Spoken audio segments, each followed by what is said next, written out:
से प्रस्तुत है समाचार प्रभात।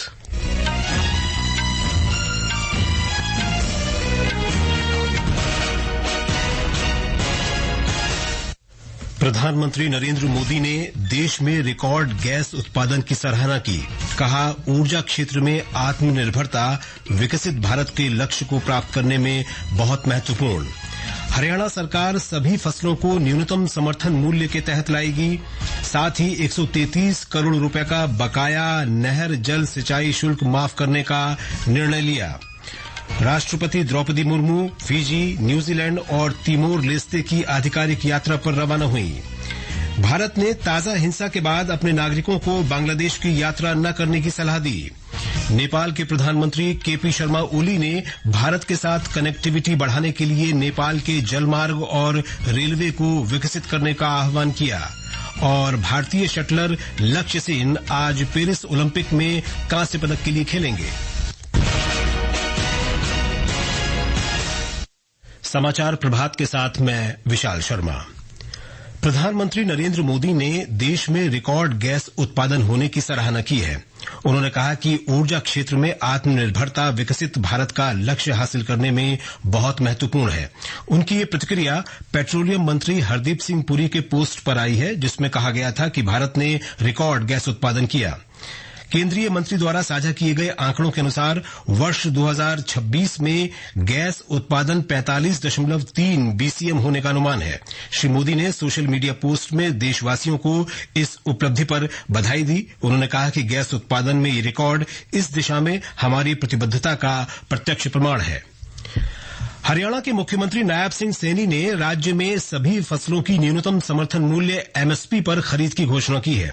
कुरुक्षेत्र में भाजपा की विजय शंखनाद रैली को संबोधित करते हुए श्री सैनी ने कहा कि राज्य सरकार वर्तमान में एमएसपी पर 14 फसलों की खरीद कर रही है।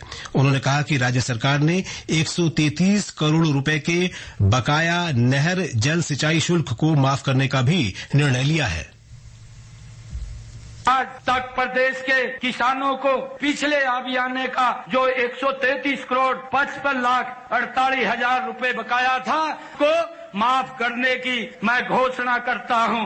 इससे हरियाणा के किसानों को हर वर्ष लगभग 54 करोड़ रुपए की राहत मिलेगी। हरियाणा प्रदेश की जितनी भी फसलें हैं सारी की सारी एमएसपी पर खरीदने का काम ये हमारी सरकार करेगी।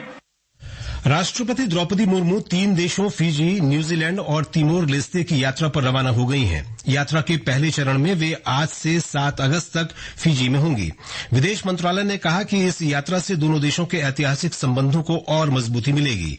राष्ट्रपति मुर्मू फिजी के राष्ट्रपति कैटोनीवेरे और प्रधानमंत्री सितिवेनी राबुका के साथ बैठक करेंगी। वे फिजी की संसद को संबोधित करेंगी और वहां भारतवंशियों से भी मिलेंगी। राष्ट्रपति मुर्मू यात्रा के दूसरे चरण में 8 और 9 अगस्त को न्यूजीलैंड में होंगी। वे गवर्नर जनरल सिंडी किरो के साथ बैठक करेंगी और प्रधानमंत्री क्रिस्टोफर लक्सन से मिलेंगी। वे वेलिंगटन में अंतर्राष्ट्रीय शिक्षा सम्मेलन को संबोधित करेंगी और ऑकलैंड में भारतवंशियों से मुलाकात करेंगी। यात्रा के अंतिम चरण में वे 10 अगस्त को तिमोर लेस्ते जाएंगी और राष्ट्रपति जोसे रामोस होर्ता के साथ द्विपक्षीय बैठक करेंगी। लोकसभा में आज स्वास्थ्य और परिवार कल्याण मंत्रालय की वर्ष 2024-25 की अनुदान मांगों पर आगे चर्चा होगी। गोवा राज्य विधानसभा निर्वाचन क्षेत्र अनुसूचित जनजाति प्रतिनिधित्व पुनर्समायोजन विधेयक भी सदन में पेश किए जाने की संभावना है।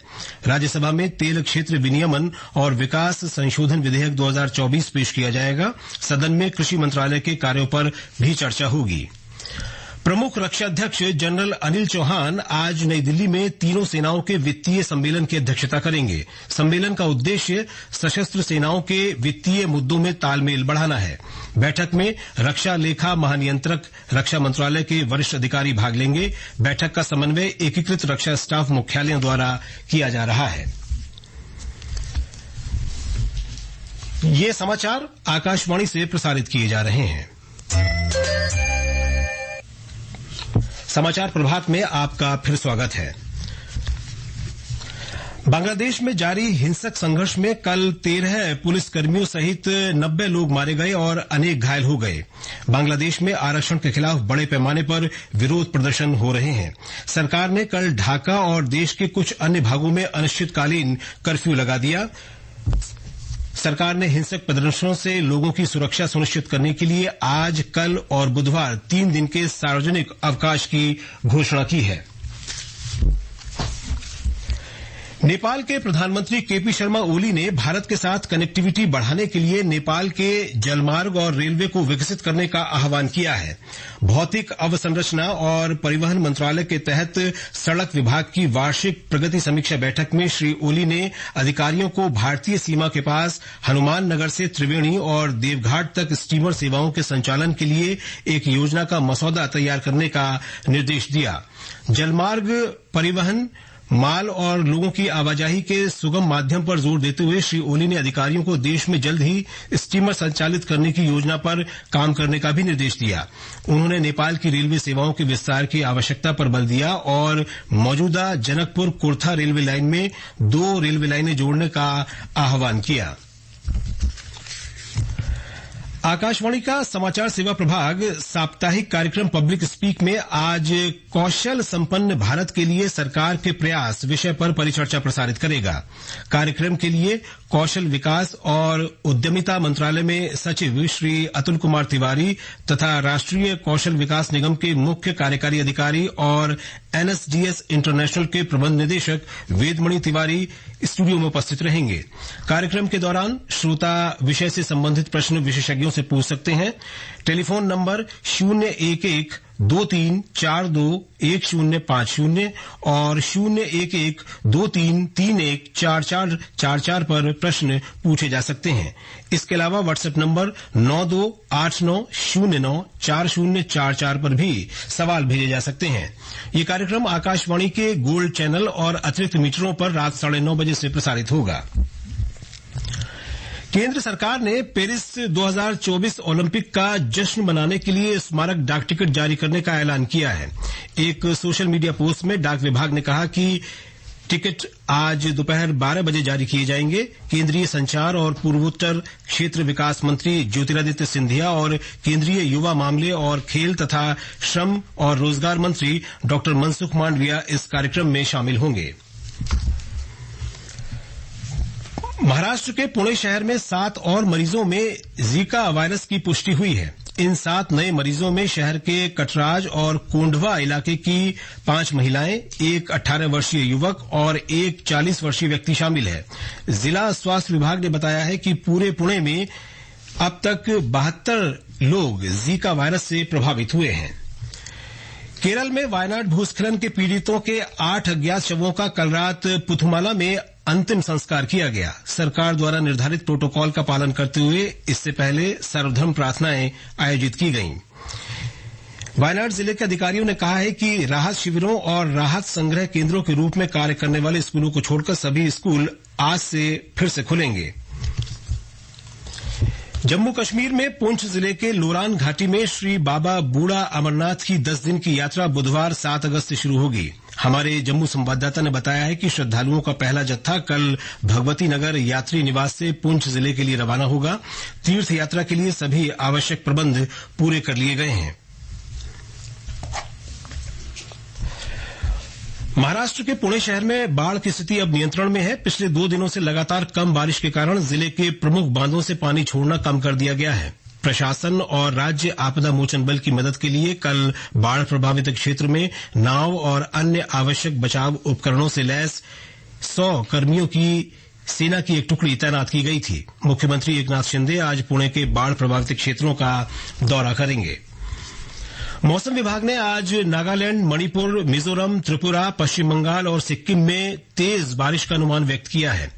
आगामी 2 दिनों के दौरान कोंकण, गोवा, मध्य महाराष्ट्र, पश्चिमी राजस्थान और पूर्वी उत्तर प्रदेश में हल्की से मध्यम वर्षा की संभावना है।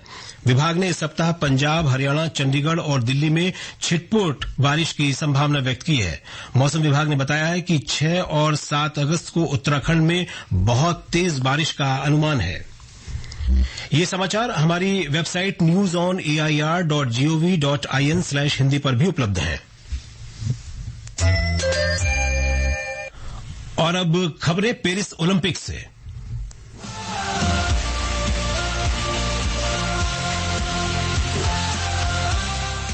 भारतीय पुरुष हॉकी टीम ने लगातार दूसरे ओलंपिक खेलों के सेमीफाइनल में जगह बनाकर देश के खेल और हॉकी प्रेमियों के लिए रविवार का दिन अविस्मरणीय बना दिया। दूसरे क्वार्टर के शुरू होते ही अमित रोहिदास को रेड कार्ड दिखाकर बाहर कर दिया गया था और बचे हुए लगभग 43 मिनट भारतीय टीम ग्रेट ब्रिटेन के साथ अपने क्वार्टर फाइनल मैच में 10 खिलाड़ियों के साथ ही खेली। अपना आखिरी टूर्नामेंट खेल रहे गोलकीपर PR श्रीजेश के साथ भारतीय रक्षण पंक्ति ने कमाल का खेल दिखाया। निर्धारित समय खत्म होने तक स्कोर था 1-1। शूटआउट में श्रीजेश भारत के लिए दीवार बन गए और ग्रेट ब्रिटेन को प्रतियोगिता से बाहर करते हुए भारत ने सेमीफाइनल में प्रवेश किया। इस जीत के hero Sreejesh. Quarter finals is do or die, and if you win, you go. If you ahead or if you lose, then you are going home. But the team done a wonderful job. Without a man playing that defensive game, it's wonderful, and the credit goes to the team definitely. 6 अगस्त को भारत अपना semifinal मुकाबला Germany से खेलेगा। Badminton के पुरुष singles के semifinal में Denmark के विक्टर एक्सेल्सन से सीधे सेटों में 22-20 और 21-14 से हार कर लक्ष्य सेन फाइनल में पहुंचने से वंचित रह गए। आज कांस्य पदक के लिए उनका मुकाबला होगा मलेशिया के जी जियाली से। मुक्केबाजी में लोवलिना बोरगोहेन चीन की ली क्वान से 4-1 से हार कर पदक की दौड़ से बाहर हो गई। शूटिंग की मिक्स्ड स्कीट स्पर्धा में माहेश्वरी चौहान और अनंतजीत सिंह नरूका अपने अपने निशाने लगाएंगे। टेबल टेनिस में महिलाओं की टीम स्पर्धा में रोमानिया से खेलेगी भारतीय टीम। अपने से ऊंची वरीयता प्राप्त रोमानियाई टीम के विरुद्ध श्रीजा अकुला और मनिका बत्रा को कुछ खास करके दिखाना होगा। महिलाओं के 400 मीटर दौड़ में किरण पहल हीट में दौड़ लगाएंगी। 3000 मीटर स्टीपल चेज के पहले राउंड में केनियाई धावकों के सामने कैसा प्रदर्शन कर पाते हैं अविनाश साबले, ये तो आज शाम को ही पता चल पाएगा। कुश्ती की स्पर्धाएं आज शुरू हो रही हैं और महिलाओं के 68 किलो भार वर्ग में निशा दहिया के सामने होंगी यूक्रेन की टूटियाना रिस्को। पेरिस से मैं महेंद्र सिंह लालस।